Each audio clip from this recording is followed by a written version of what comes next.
It's another edition, and 8 days before Christmas edition here of Inside Coverage on Yahoo. Thanks for joining us as we get ready for Week 16.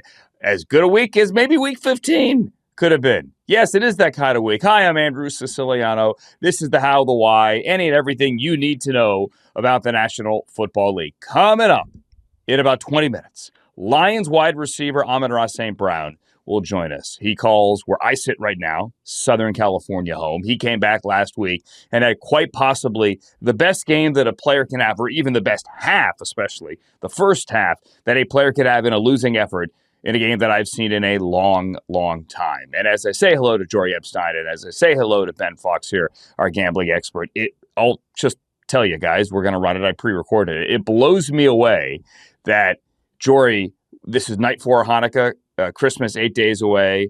Amon-Ra St. Brown plays on Christmas next Thursday, Lions in Minnesota. He already has his holiday shopping done. I have this much done. 0. And that includes Hanukkah gifts, for which I'm many days late.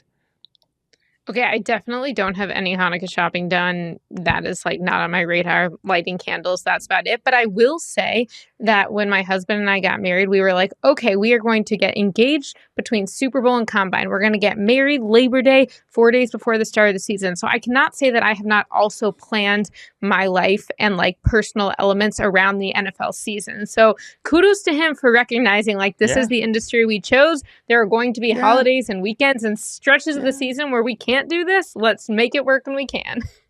Ben, is your shopping done? Shopping is not done, so I also have a little bit of a complicating factor in that my birthday is December 22nd and my wife's birthday is the 31st. So you have everything kind of combined, and thank you. In there, you got Hanukkah, you got Christmas. New Year's is obviously celebratory, but now also a birthday. So there's a lot of shopping, some of it done, some of it not done. I was going to say with Amon-Ra St. Brown, either he's a great gift giver and he's just planning that far ahead, or his gifts aren't that great, and that's why he's so far ahead in planning in advance. Ben, do you and your wife feel cheated? I always did a little bit with a 22nd because you kind of get everything clumped together. Also a household celebrating both Hanukkah and Christmas. So then you also have the birthday thrown in. Sometimes one of them, you can't celebrate all three equally, right? So one of them is going to be shortchanged. Usually it's the birthday.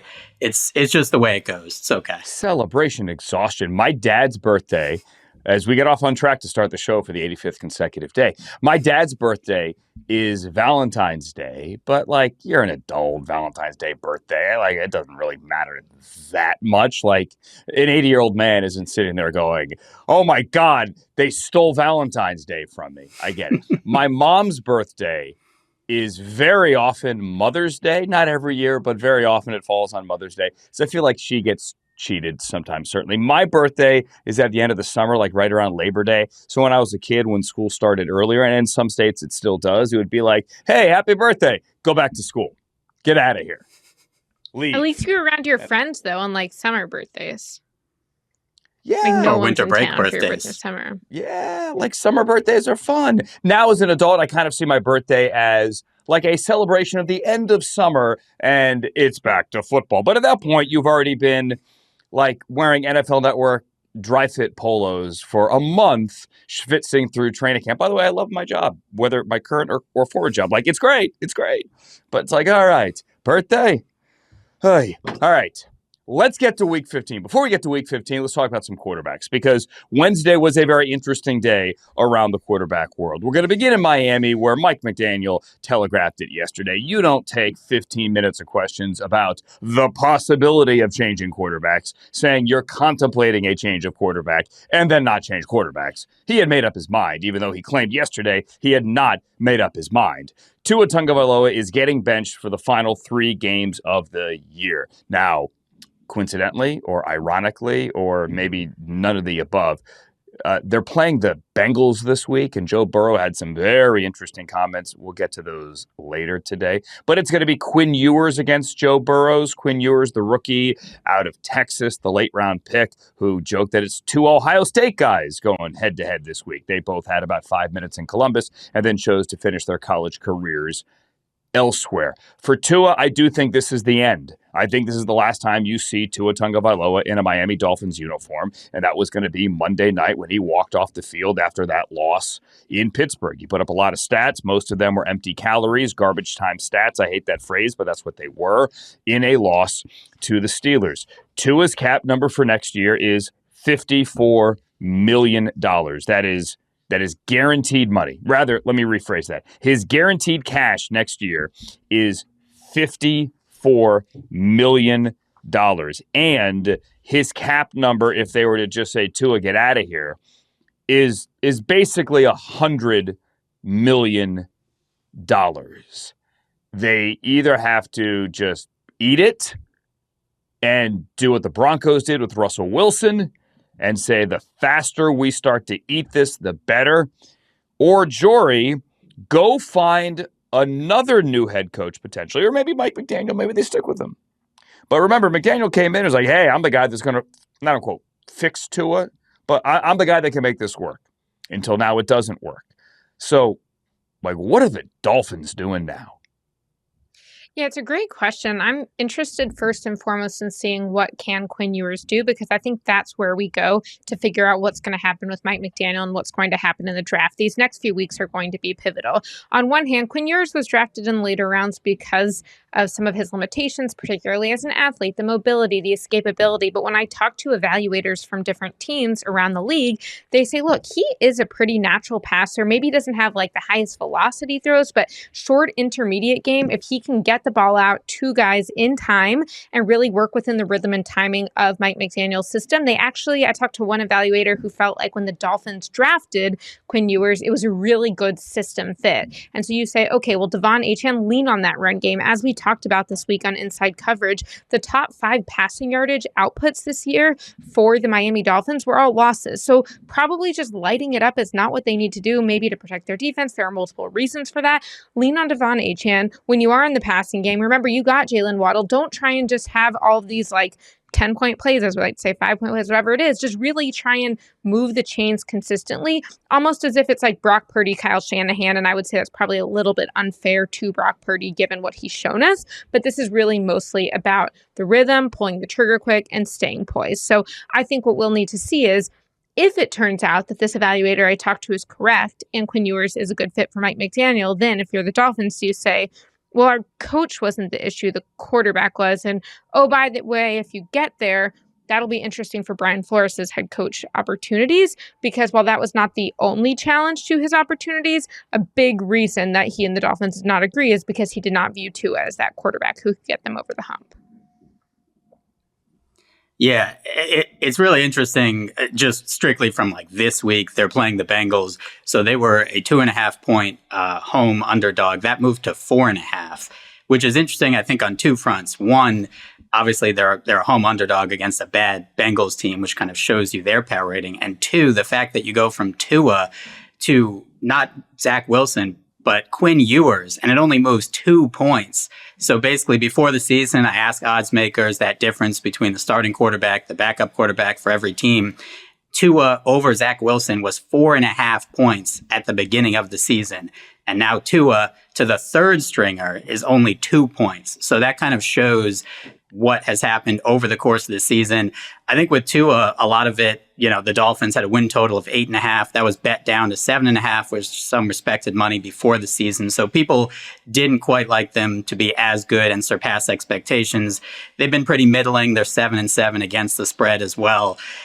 And Tua, I almost sometimes think of him as like the anti-Josh Allen in a way, and just that his elite trait, right, is processing, getting it out quickly. But if anything goes wrong in the play, it's not going to go well, right? He can't scramble as much, obviously less athleticism. You have the concussion history, not as strong an arm. And so I think in today's NFL, that's the difficulty with him. If you have a quarterback who's less mobile, let's say like a Peyton Manning, right? Before, you have to be that much better at everything else because you don't have the mobility aspect too. And so I think for Tua, when you combine all of those things and then the concussion history as well, it's just a difficult spot to be in. And you guys would know better than I would, but back with that deal, I don't know that anyone in the Dolphins fan base was saying, hey, we're really excited to extend Tua. It was kind of like, well, if we don't, what else are we going to do? And so that's not necessarily the best thing for an organization moving forward. It's like, all right, we kind of have to do this. That doesn't mean we want to do this. And sometimes after a year or two, this is what you're stuck with. It is interesting there, that point you make, Ben, about like no one was thrilled. Tua, it was coming off a good year. It's time to extend it. They actually waited an extra year. They waited until after year number 4 because of the concussion and the injury there. Whereas Joe Burrow, Justin Herbert, those deals were done after year number 3. And for those who don't know, the standard rookie first round 5-year contract, you cannot do a new deal until after your 3rd season. So they waited a year, and I was on record, and this is not an I told you so, I was on record saying, hey, there's nothing wrong with giving it another year. Like, you could wait and see. You have the franchise tag and potentially a second franchise tag. You could tell Tua, we are still in wait and see mode. Now, what does that say to your locker room if you're not going to extend that vote of confidence to your quarterback at the same time? You had Tyreek Hill, if you remember.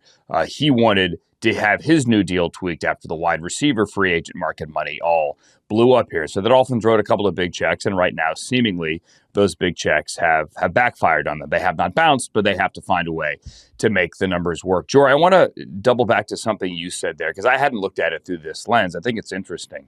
The whole Brian Flores thing. Brian Flores has obviously sued the National Football League. That is still pending.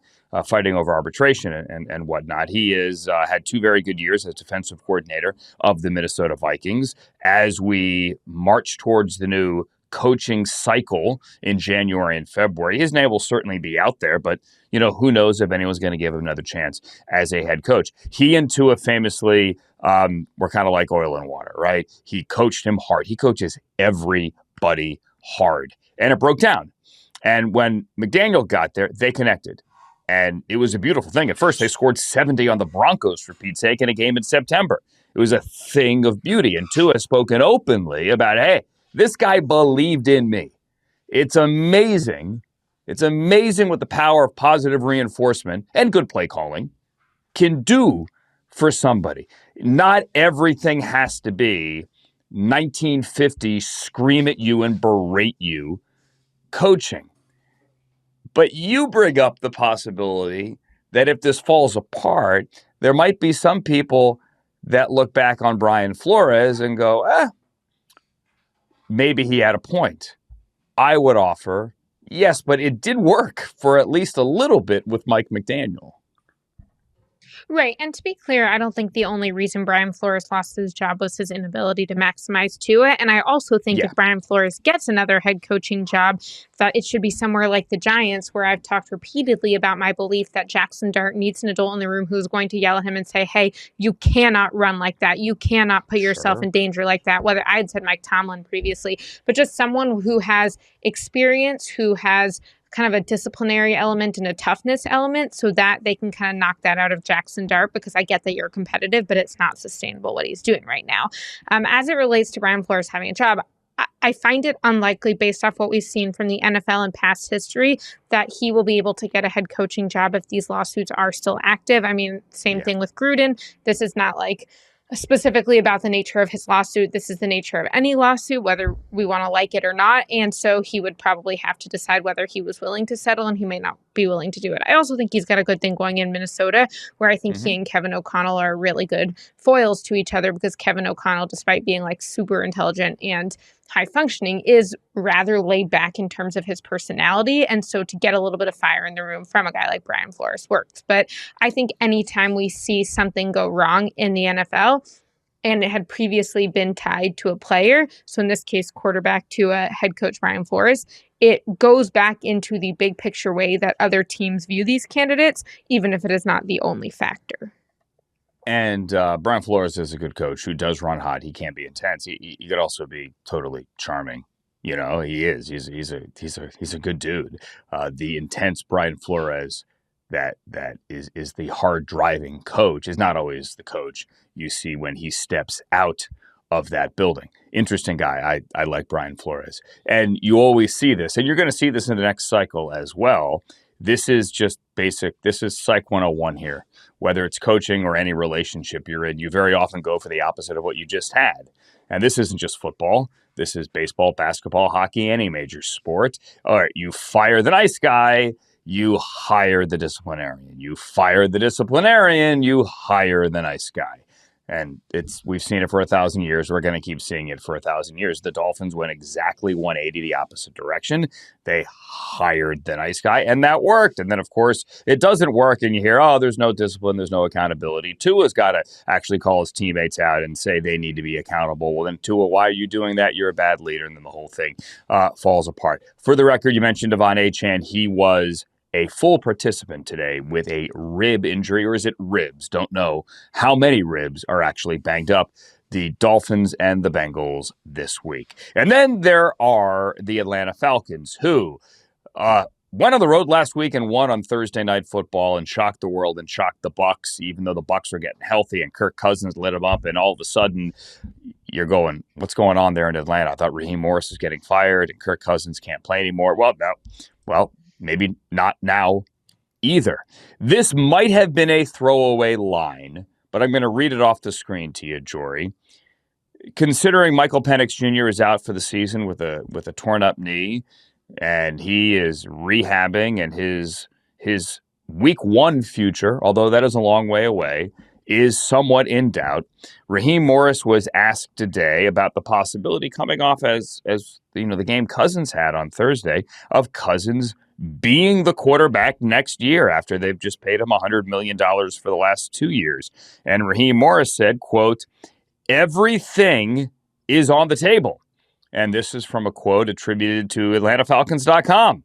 Obviously, we all sit down at the end of the season and we'll have all those discussions. We'll talk about all those things. That certainly will be part of it. Could be a throwaway line or not. I think it's fair to ask, will Raheem Morris be part of that decision-making process? What do you make of this? Yeah, first of all, there's definitely the question of who will be the head coach and who will be the general manager. And until we answer those two questions for the Atlanta Falcons, we can't make a decision on quarterback. I think when you look at this, Michael Penix Jr. is injured right now. And so I think it's reasonable to not fully go in on what he's going to be, particularly when, as we've talked about, he has the injury history and you don't know how he's going to recover. On top of that, think about the timing of this conversation, Andrew, which is that they're coming off 476 offensive yards against the Tampa Bay Buccaneers, who are leading the division. So that's the most offensive yards they've had all year, and 365 total passing yards. Again, the most passing yards they've had this year.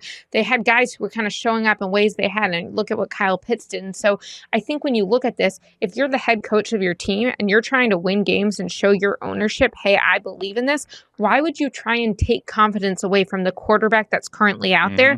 And why would you try and take confidence away from the skill players, whether it's Kyle Pitts or Bijan or some of these other guys who are going to be relying on that quarterback? I think it was telling when Kirk Cousins and initially it was Kirk Cousins and Kyle Pitts, and then Bijan kind of joined the post-game crew after the Amazon broadcast on Thursday when they beat the Bucs. And Kirk kind of said, he's like, look, it feels so good to win right now after the up and down years he's had. He gets signed. He doesn't expect them to draft a quarterback. He isn't playing totally right as he's coming off his injury. Then he does get in. And I mean, there were all sorts of things. And so your job as a head coach right now, in my opinion, especially if you might not even be here to use a draft pick, is to win as many games as possible. And I know we'll get to the Bengals, but I just want to end it by saying Bengals head coach Zach Taylor talked on Wednesday today about that as well. And just this idea of, he's like, people might think you want to go for draft picks. You have no idea, he said, how badly it feels on Monday, whether you're sitting in the car or you're coming into the office after a loss. He's like, we all are trying to win. And even when the playoffs are no longer in play, as is the case for several teams around the league right now, that's not how they're wired, is to just hang it up.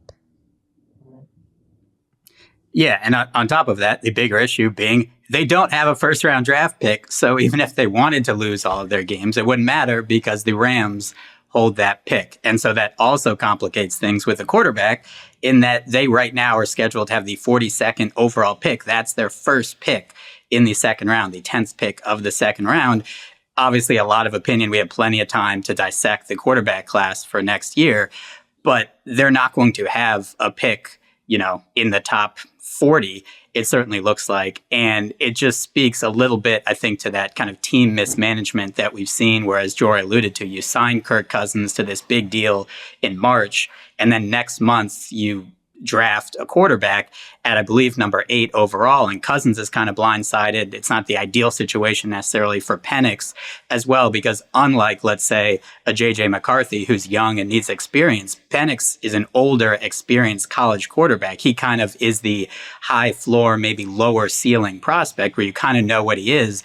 And unfortunately, one of the things for Penix was his injury history. This is now the 5th season-ending injury he's had in 8 seasons in between college and the NFL. A lot of knee injuries, shoulder injuries.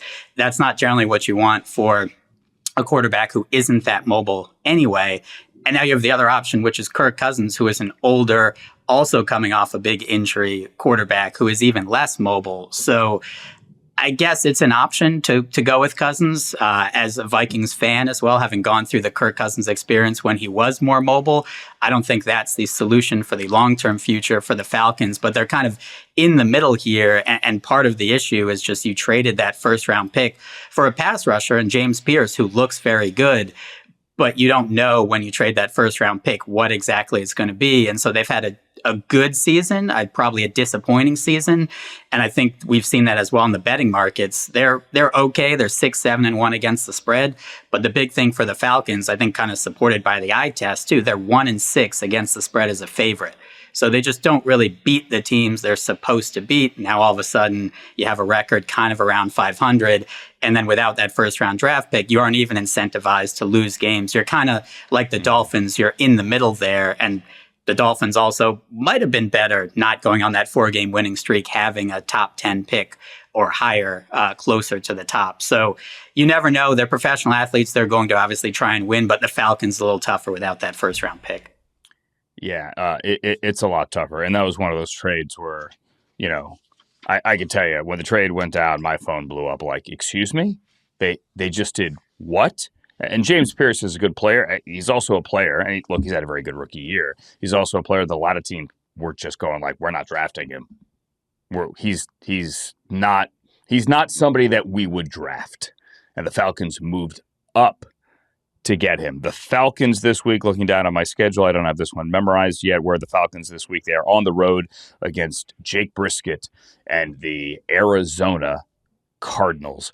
You'd love to know what Arthur Blank is thinking, but really there's only one owner in the NFL that this late in the season is speaking consistently, and that is the guy in Dallas. The other 31 owners put their hands up and we're not talking, not making themselves available. That was actually something that came up on the podium today in Cincinnati. We'll get to that coming up next. Also coming up next, I'm going to ask Amon-Ra St. Brown, wide receiver of the Detroit Lions, that if Phillip Rivers can come back and play, who does he think could play on the Lions coaching staff? Because there's no coaching staff in the NFL that has more former, reasonably young NFL players as coaches. Amon-Ra St. Brown next. Joining us now on Inside Coverage, a guy who, and I know Amon-Ra St. Brown, the outcome wasn't what you wanted. I get all that. But you had like a good month in 1 week last week. You were back at home. You're back in LA. You got family and friends in Southern California. How good did it feel to have 18 targets, a $164, and a couple of touchdowns in front of friends and family? I mean, that felt good, but I think for me and for us as a team, winning is the most important thing, and we didn't get that done. So that that kind of stung for us, especially how big that game was for us, going against a good opponent in the Rams. Maybe one of the best teams in the NFC. So, not getting the win definitely hurt. So that's the biggest thing. I mean, at the end of the day, it doesn't really matter how many yards I have, how many catches, how many touchdowns. I'm taking a win over anything, any day of the week, because especially at this point in time, winning for us is the most important thing. It's at a premium. So, that's behind us now. We got to move on and hopefully go 1-0 this week. You are a Little Caesars brand ambassador, by the way. We're going to get to that coming up in a second. I have no doubt people were eating Little Caesars and going, yeah, I just won my fantasy playoff because of you. I mean, you had a good half. You had like a good month in the first half. Did you get people blowing your phone up because of that as well? After the game, obviously, I feel like people that play fantasy, they're obsessed with it. All they care about is the fantasy. Is it healthy? It's not healthy, is it? I don't think it's healthy at all. I don't play fantasy myself, but I got friends that do. I know people that play fantasy, and to them it's a big deal. I don't understand it, but I get it, I guess. And so, yeah, I got some messages saying you just won me my fantasy league, this, that, and the other, or won me my playoff game, whatever it is. And I just say, whatever, you're welcome, haha, whatever, to my friends. But like I said, for me, I'm not even worried about that. I'm worried about trying to win the game, and that's the biggest thing. And so, yeah, we didn't get that done. So we'll try to be better next week. No, I totally get that. And it's the weird thing of the binary nature of this league, right? I mean, you lose and yet people are happy. Your family's happy, kind of, sort of. The fantasy people are happy. But you guys have had this up and down thing all year. You win, you lose. You win, you lose. Like, how do you deal with that mentally? Monday morning, like when you win, everything's great. Monday morning when you lose, man, it's the worst. Yeah, I think for us, like you said, we've been on this win-lose streak for I don't know how long now. It's tough. I feel like, especially coming off the year we had last year, we were so used to winning, even the years before that, winning a lot of games. You kind of get used to winning. You get used to every week just winning and winning. And so when you lose a game, it's like, damn, this feels a little different. And so for us, we still have some things in front of us. We still got, if we win these next 3 games, I think there's a pretty good chance that we can make the playoffs. So for us, I think at this point in time, we just got to take it 1 week at a time. Don't look too far ahead. Don't start looking at other teams, counting games, whatever it may be. We got to focus on, the task at hand, which is the Steelers this week, and just take care of business each week, 1 week at a time, and then maybe relook at things, at the end of the season when everything's all said and done.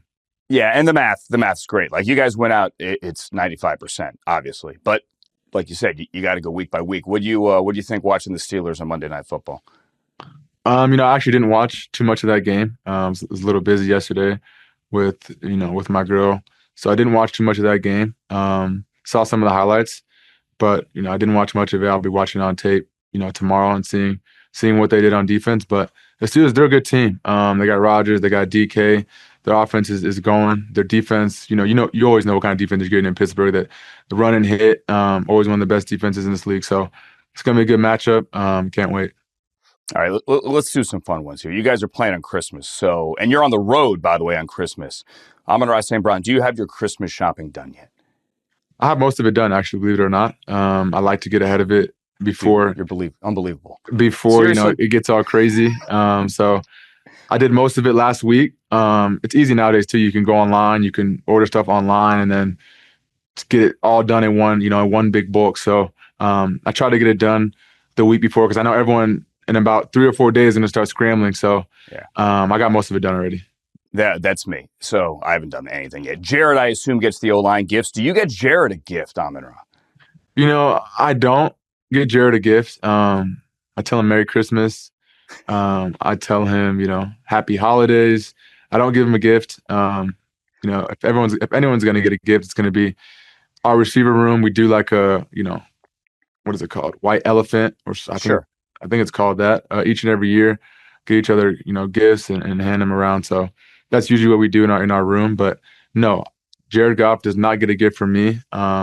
Maybe I should actually get him one. That's a good point you bring up. All right, I don't know. I mean, maybe, but but that's the thing with the office. Like, if you buy a couple of people a gift, then you have to buy everybody a gift. Yeah. Okay. Think about that though. Who would win in a race? I saw their celebration. J-Mo or Jameer? Who would win? That's a good question. I think it'll be close. In a 40-yard dash, I'm not sure because I feel like Jameer, he starts so fast. But if you give me in a 100-yard meter race, I'll probably take J-Mo just because of his stride. Seeing him run each and every day on like his goal balls, posts, his stride's insane. So they're both speedsters. You guys see it, every Sunday how fast they are. So it's tough in a 40, but in a 100, I'll probably take J-Mo. If Jameer played wide receiver full time, could he be a Pro Bowler? I think so. For sure. He's dynamic. He can catch the ball. You guys know what he can do with the ball in his hands. So you just, figure out a way to get him the ball and let him go do the rest. Phillip Rivers is 44, Amon-Ra. So for those that don't know, the Lions have maybe the most former players on their coaching staff of any team in the league. So Phillip is 44. He was coaching high school. Here's the list of guys who are on your staff who played in the league. Dan Campbell, Kelvin Shepard, Tashard Choice, Marcus Tuiasosopo, Hank Fraley, Bruce Gradkowski, Sean Deion Hamilton, Deshae Townsend, Scotty Montgomery. Although Scotty was a while ago. Of all those guys, who could give me 5 snaps right now? Who can give you 5 snaps? I might have to go either Dan, put him at tight end, he run the ball 5 times. I think that's that's a no-brainer. Let him block somebody, let him pancake somebody. Or give me, Scotty could play too. You put him out at wide out, put him at X, move him out wide, run away from him, maybe throw him a slant, whatever, and then either Coach Shep, put him at backer. Now if they throw the ball, it might get a little dicey for Coach Shep, but for sure he'll be fine in the run game. You are allowed to say none of them, by the way. Yeah, but I had to choose one. So if I choose one, give me Dan. Okay. And finally, you guys are going to not to Italy. I'm sorry. You guys, it's been announced the Lions are going to play internationally next year. Yeah. Right. And there's going to be a game next year in Munich. Your mom's German. You speak German. You guys are going to Germany next year, right? Please, you tell me. Do you know anything that I don't know? Because I don't, but I figured you already knew. No, I have no idea. I'm hoping so. I've been hoping that we play in Germany for the last 2 or 3 years. So hopefully we get that game. It would be, for me, it'd be a dream come true. I know for my mom, it'd be like the best thing ever. I asked her, this is like a few weeks ago, how many tickets do you think you'd need if we played in Germany? She goes, probably like 50, 60. I said, oh my, that's insane. Right. So to play in Germany it'd be awesome. It'd be a dream come true. Good stuff there. Amon-Ra St. Brown of the Detroit Lions. There actually is a weird scenario this week in which the Lions could be eliminated, but it would require the Bears and the Packers to end in a tie, so we're not even going to think about that. The Bengals are already eliminated, and it's very interesting right now in Cincinnati. Paul Dehner, who writes for The Athletic, had a long piece on Tuesday in which he basically said Duke Tobin, the de facto GM, is, for all intents and purposes, untouchable, practically family to the Brown family, and he's not going to go. And don't expect Zach Taylor to be fired because they never announced it, but Taylor actually has an extra year in his contract. His contract runs through the 2027 season. Next year wouldn't be a lame duck season. Zach Taylor's presser today, the first time he'd been on the podium since that article, opened like this. That your contract with the Bengals goes through 2027. Can you confirm if that's true? And if so, the organization decided not to announce it. Do you know why the team decided not to announce it a year after they announced? I don't think it really matters. I coach every day like it's my last. And I've been through years in 2019, 2020 that were literally you coach every game thinking it could be your last game. And I've seen how we responded after that, 21, 22, competing for division titles and championships. And so this year is no different for me. It's going through adversity, coaching every game in this profession like it could be your last one. I have a lot of confidence in our staff that we're going to get this turned around, and we're going to finish the season really strong and put together a great plan to get back to those championships I mentioned. So I'm very confident that we can do all that. Just for accuracy's sake, though, it is through 2027. Correct. I'm not going to respond to that. I just told you I coach every day like it's my last one. Zach, we don't get a chance to talk to ownership or Duke. We don't get that opportunity. What kind of assurances have you been given from ownership? We just talk every week. Every week you talk about your contract? Or every week we talk about everything. When was the last time you spoke about your contract and the status? It's not really part of our conversation. It's every week we're just trying to create together a great plan to win football games and make sure our team's ready to go, make sure I'm ready to go. So I know that's of curiosity to you guys, but we're just focused on being the Dolphins. Is it fair to say that's reassessed after the season every year? You'd have to ask them. Ask them? Yeah. And we don't get that chance. Okay, well, I'm sorry. Okay. I'm just being straightforward with that. We would ask them, but we don't get that opportunity. Okay. Yeah. You should ask them. We can't. I'm sorry. Right. So there's that. And then there was Joe Burrow later in the day. Burrow was asked, do you still want to keep playing football? He said yes. He said he wants to keep playing for a long time. It was a very introspective Joe Burrow. Honestly, it felt like he was sitting on his therapist's couch and he was going to let everything out.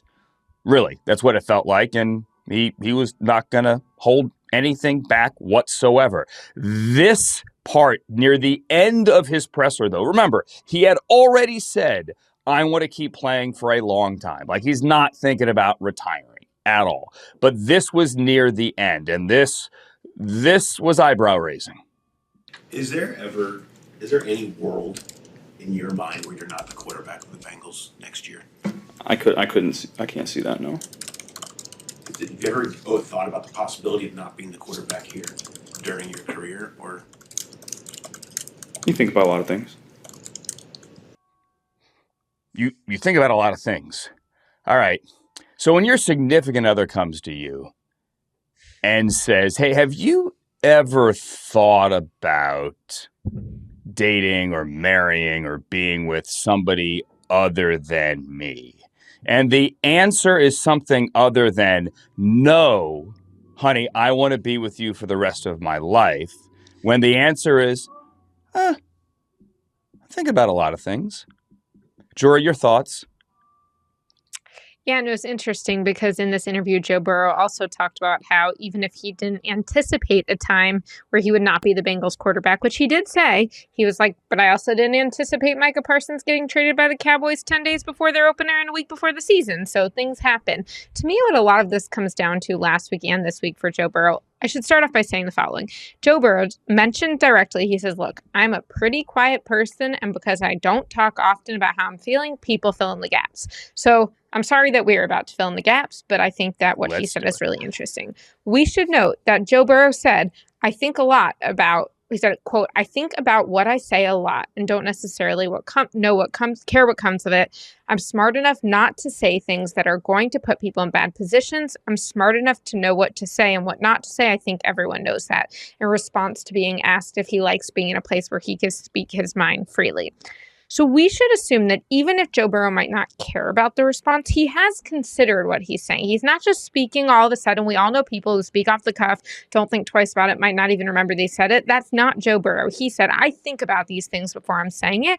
And I also think we should keep in mind that Joe Burrow is in a place where he is really down because he keeps missing these seasons. He knows that 2 of the last 3 years and multiple times throughout his career, he has not been able to be readily available for his team. And so he's like, look, when you ask me these questions about reflecting on our team, my health and my lack of availability, that's a tough one, is a big reason why we had trouble this season. And so when Joe says, I think about a lot of things, remember, he's had a lot of time to think about a lot of things, including his own football mortality, so to say, because of these injuries. So yes, you don't want to hear that if you're in a relationship that someone's thinking elsewhere. I also think that in his current state of mind, when he is coming off watching his team move on without him, feeling like he was left out, that there's reason to kind of not necessarily give him grace, but contextualize it relative to his injury mindset.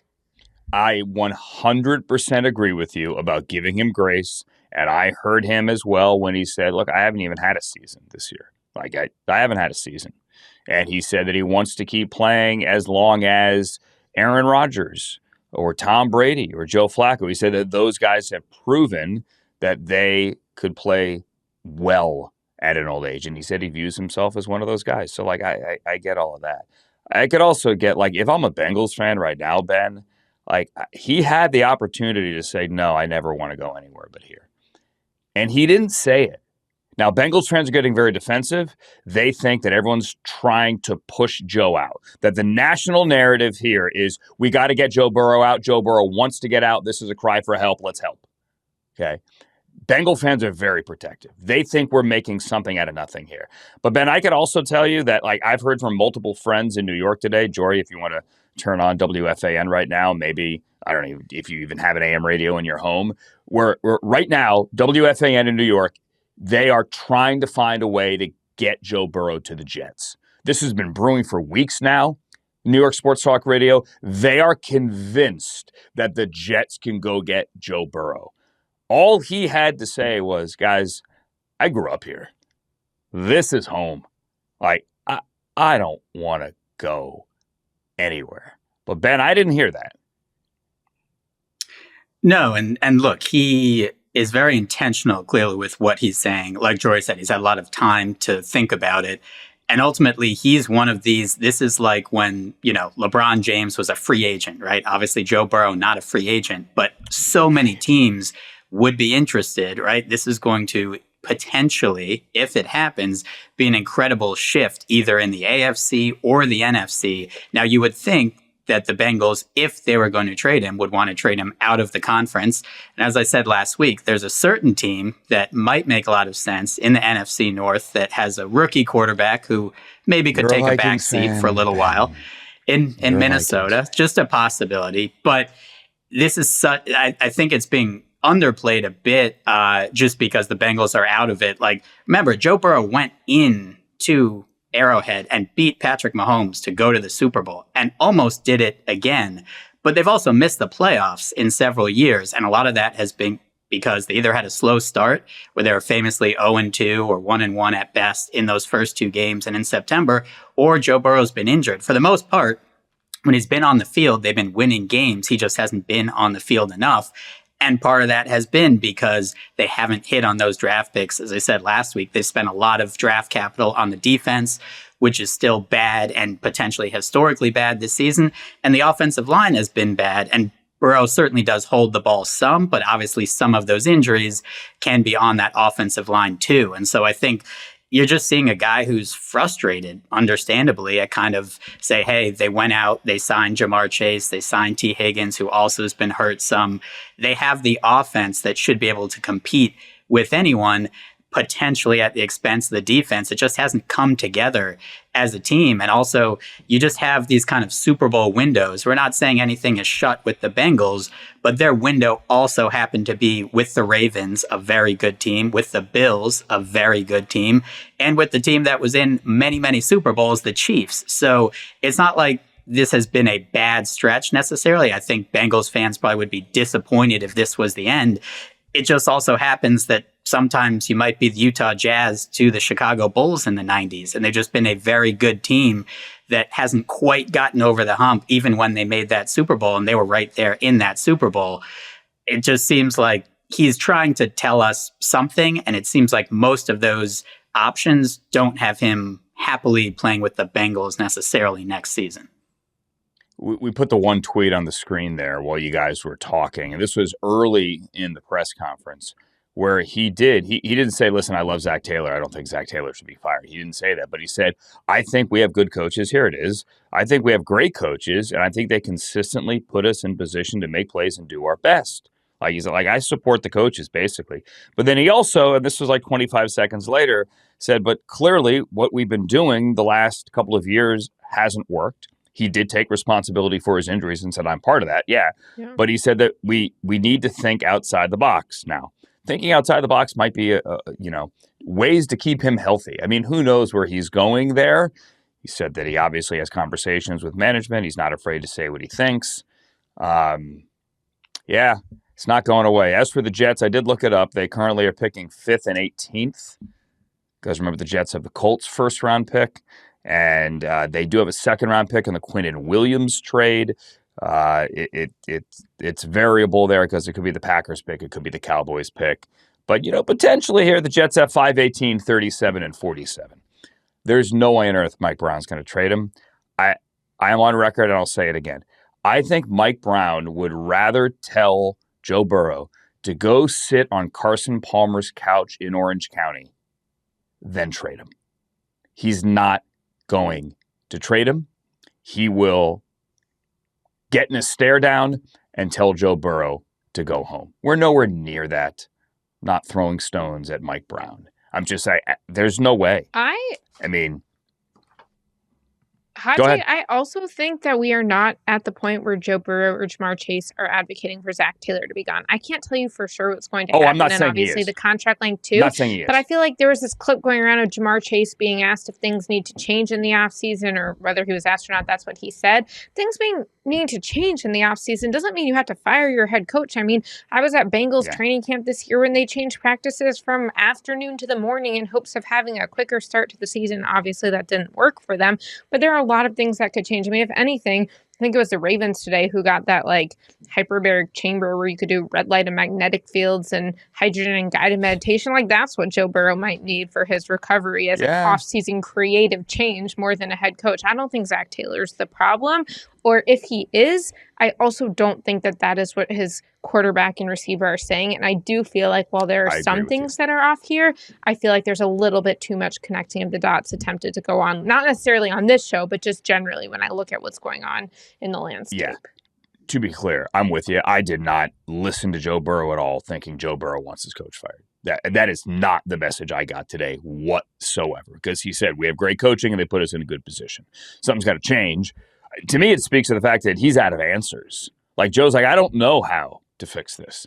Like something's got to change. We got to think outside of the box, almost like inviting people to think outside of the box for him because he can't find the answer. There was almost like a feeling of helplessness. Like, I don't know, guys. Like, I don't know how to fix it. But I also don't believe Mike Brown would ever trade him. I mean, it would be like, trading Pete Rose without trying to unpack all of his issues. Like, no one in Cincinnati would ever give the Bengals another dollar if they traded Joe Burrow. It's not going to happen. Period. Full stop. Coming up next, what's wrong with Puka Nacua? I don't mean on the football field. I love the guy. I love him off the football field. He's the guy from Ted Lasso yelling, "Football is life." Like he's always got a smile on his face. But I don't know that anyone in LA has a smile on their face after what Puka said about the officials. That's coming up next on Inside Coverage. Inside Coverage on Yahoo will be in the studio coming up on Thursday. When I say studio, I mean here, the home office. I had thought about taking the show on the road.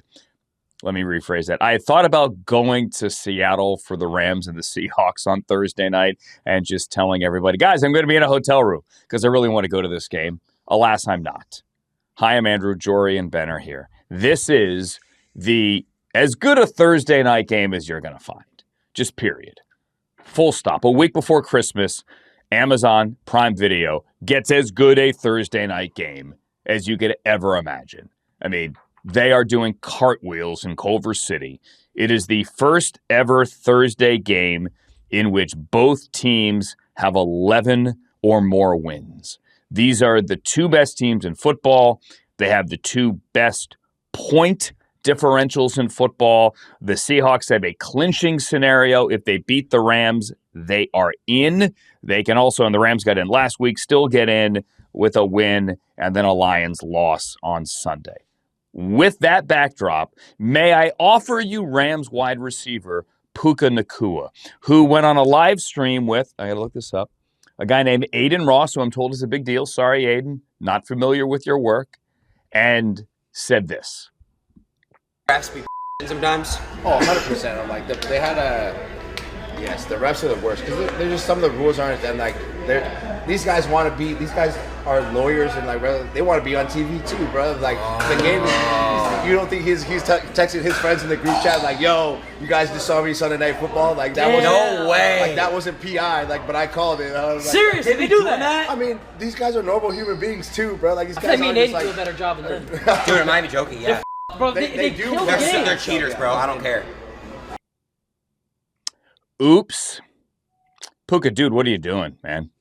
Like, you got your head coach at home, just welcomed their second child on Monday, another baby boy for Sean and Veronica, and everyone's happy, and then his phone's got a ring. Go, hey, guys, Puka's accusing the officials of intentionally blowing calls and then bragging about it before your biggest game of the year.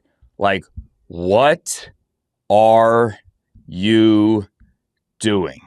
I love Puka Nacua. Like, I'd give him a hug if he walked in right now. He's been on the show. He's one of my favorite people in the NFL, period. He is the guy, as I said, from Ted Lasso, massive smile, football is life. I've told him many times, dude, don't ever change. Like, be that energy giver. He is the ultimate giver of energy. But Jori, can we all agree, like, this is not good? It's definitely not recommended, and I definitely don't think it's what the Rams want to spend their time with on a short week. There are two kind of interesting, ironic truths in what Puka was saying. The first in his whole line about they're normal people, they're lawyers. Like, yes, they we are. should all not be okay with the fact that the NFL has yet to invest in their officiating sufficiently to the point that these people have full-time jobs working in the NFL. Everyone is mad at the officials. I continue to maintain that this is a system problem, not an officials problem. There was one time I wanted to talk to an official after a controversial call in a game, and I looked him up on LinkedIn, and he worked at JP Morgan. He was like wealth management during the week, official on the weekends. And it's like, yes, we should do that. The other thing I always wonder about from a psychological standpoint, going back to the whole, like, they're normal people. If you as an official are called out for, hey, you're not getting enough DPIs of me, or you're not calling Micah Parsons for holding. I've always wondered, like, when Micah Parsons and everyone around him says he's not getting called for holding, do the officials then hear that and say, oh, well, we should try and counter that stereotype. We should try and counter the fact that we're biased toward the Chiefs. I don't think this is going to impact the Rams significantly on Thursday night, but I am curious, is this more of a, hey, we're harsher on him because he criticized us, we're lighter on him because we don't want to validate his criticism, or, hey, going back to the fact that they have two jobs, they're not actually listening? Hold on, but before you jump in, so they are normal, they are human beings, right? And human beings have bias, no matter how much you try to toe the line and do your job professionally. And I truly do believe that every NFL official tries to do his job to the best of his ability in the moment. It is a fast and difficult game to officiate. Human beings make mistakes. Human beings do sometimes get affected by the crowd or the atmosphere or previous comments, like you said, Jori, right? They do get affected by pregame conversations. That's why coaches go out there before game. Hey, so I noticed something on tape last week about the other team. When they run this, sometimes they do that. You should keep an eye out for it. Yes, that's why you work the officials. I would push back, and I'm the only person, maybe there's others, but no one's told me. I'm the only person that thinks the full-time officiating thing is a total red herring. Like, what do you want these guys to do the other 5 days of the week? You want them to sit in a dark room with a projector for 96 hours? They put in the work. And yes, they do have other jobs. But I don't know what this full-time official thing, I think people are delusional. Not you, but the establishment is delusional if they believe that telling these full-time officials that they can't have a day job will improve the overall quality on a week-in, week-out basis. I just don't think it will.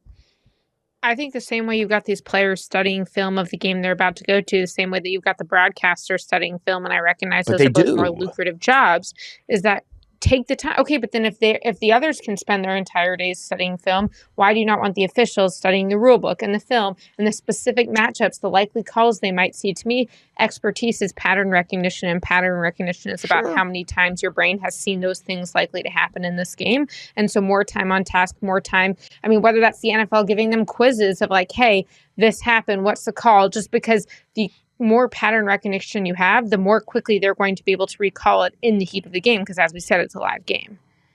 Yeah, no, you're right. Those are valid points. They're all valid points. And most people, I get the argument. I think, Ben, jump in here. I think inherent in the argument that they need to be full-time officials is this idea that these guys aren't putting in any time.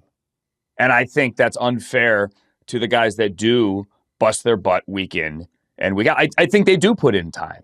And I guess, Ben, like, how much more time do you want them to give?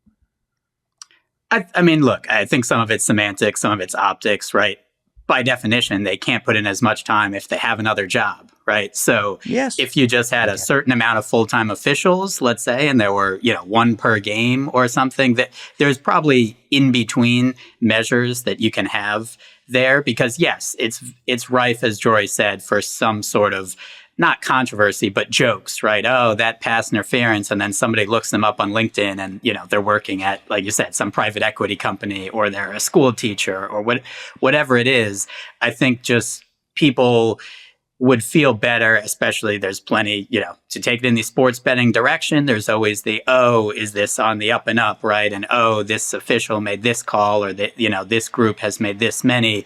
I think just if they're league employees, there's also a little more closing of that loop too with with some of the optics. In terms of Puka, the first thing I thought of was this is like the anti-Bill Belichick, right? What would he be saying if Puka was doing this on the week of, the biggest game of the year in a massive game for so many reasons, as we'll discuss for NFC and NFC West and everything else. It's just there's a time and a place, and nobody's saying you shouldn't do that and pursue things outside of football and help your brand and all those other things. But generally, if you're in that type of environment, in a streaming environment, they're just going to be rattling off questions. You're just kind of having spur of the moment answers, which is basically the opposite of what you want, I would think, in this type of situation this week and a big game, to just be giving those off the cuff answers, because maybe he wouldn't have given that answer if he had, 5 minutes, 10 minutes, or a longer period of time to think about it.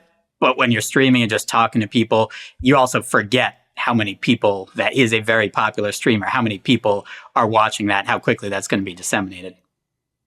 Yeah. And it was on the record, like, you're being recorded. Big thing this week. Was that actually on the record? Yeah, no, that was actually on the record. If you guys are Sean McVay, as if Sean McVay has nothing else to think about this week, are you telling Puka, hey, go over to the officials before the game and just tell them you're sorry that you don't know if they saw your comments, but you had been talking flippantly about their jobs? Because I would. Can't hurt. Absolutely. It's like telling a kid, no. Don't say sorry to me. Say sorry to them. Yeah. Right. Yeah. No. Exactly. All right, Ben, real quick, unload. What do you think on this one? I'm leaning Rams here, but I mean, I'm usually leaning Rams. Go ahead.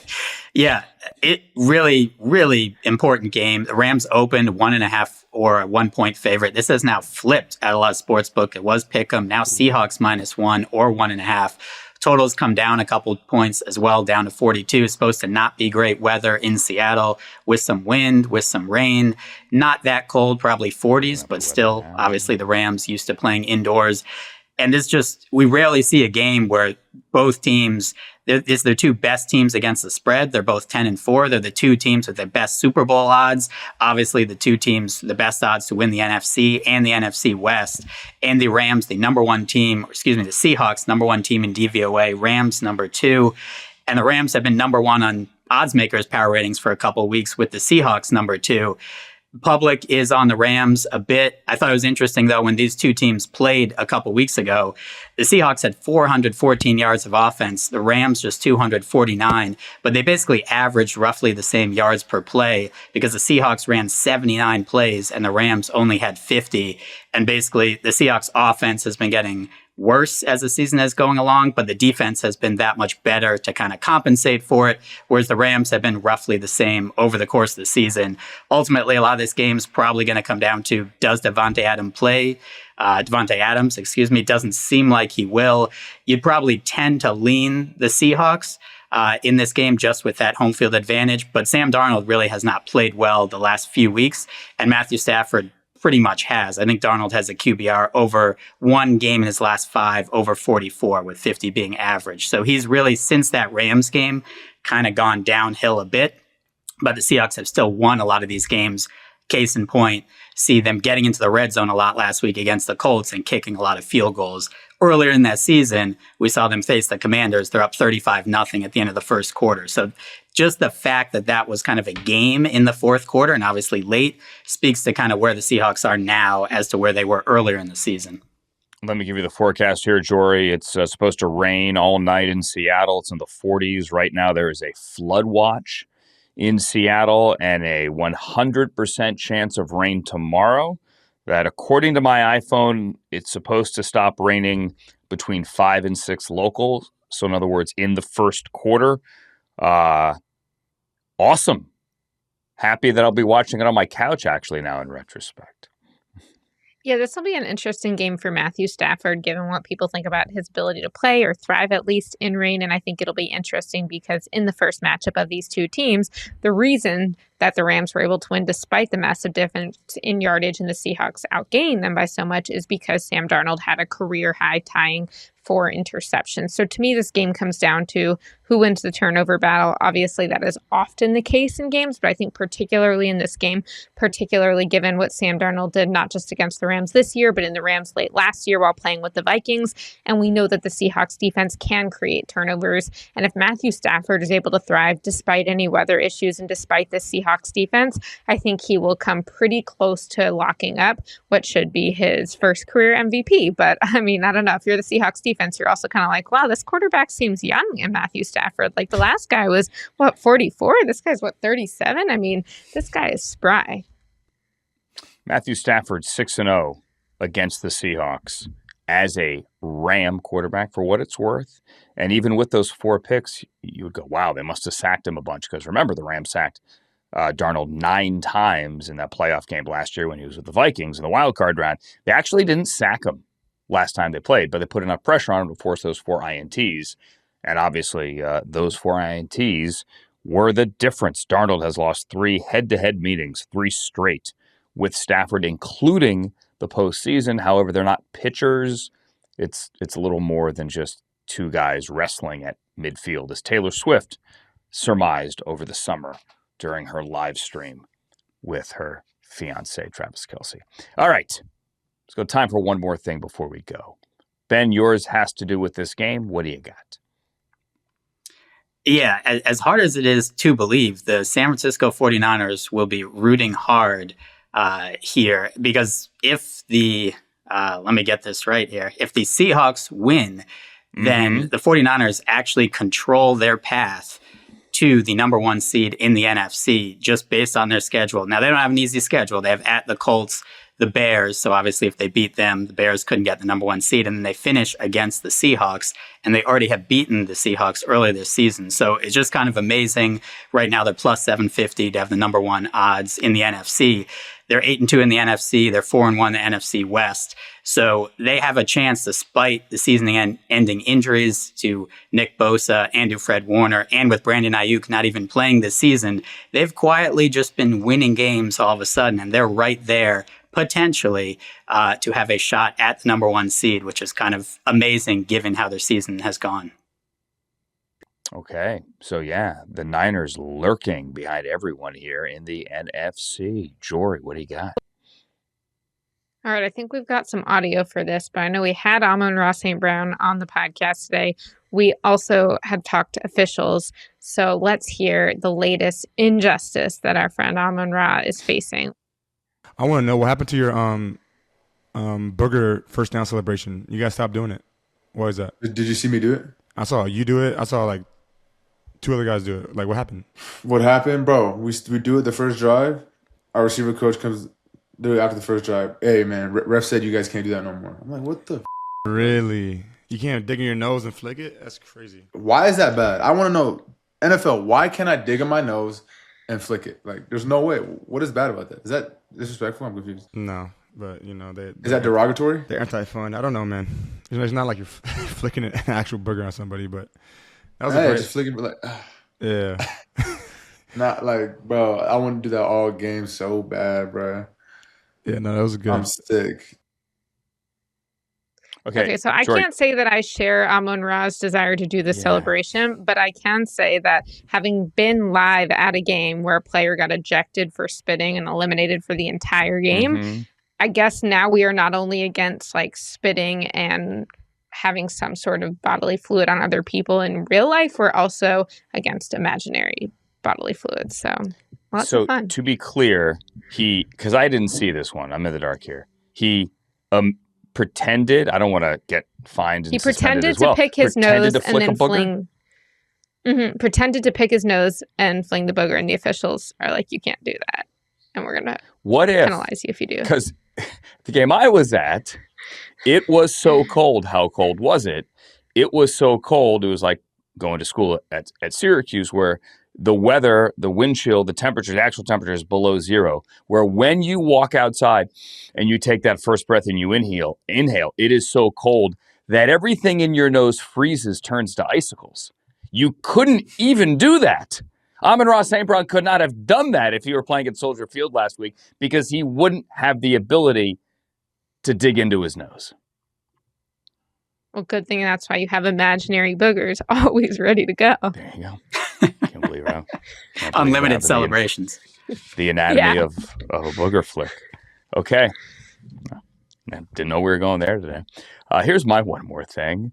Speaking of Syracuse, a proud Orange man and a guy that I was honored and flattered to go into a WAER Syracuse Student Radio Hall of Fame with a couple of weeks ago. The great voice of the San Francisco 49ers, Greg Papa, is back in the booth this week when the 49ers go to Indianapolis to battle the Colts on Monday Night Football. Greg is waiting for a bone marrow transplant. He is battling and battling and battling. Just recently, he came back to doing his daily radio show on KNBR in San Francisco. And he's going to get back in the booth. He has not called the game the entire year. The 49ers have used a whole bunch of different fill-ins, and they've all done a great job. But, touchdown, San Francisco, he's the best in the business. And let me tell you, around the football broadcaster community, like those of us that call games, Greg is beloved, not only for who Greg is, but because he's so damn good. Like, I can't put into words how good he is at his craft. That notwithstanding, the guy's battling cancer and he's back. And our hearts are full of happiness for Greg Papa. And I will definitely be listening on Monday night. All due respect to Joe and Troy, I will turn down my TV and I will turn up Greg Papa. And I highly recommend that you do that as well. It is a Christmas gift a week early. Greg Papa is back. So, that is our show. We thank Jori and we thank Ben and we thank you for listening and watching. And who wants to come back Thursday for the preview show?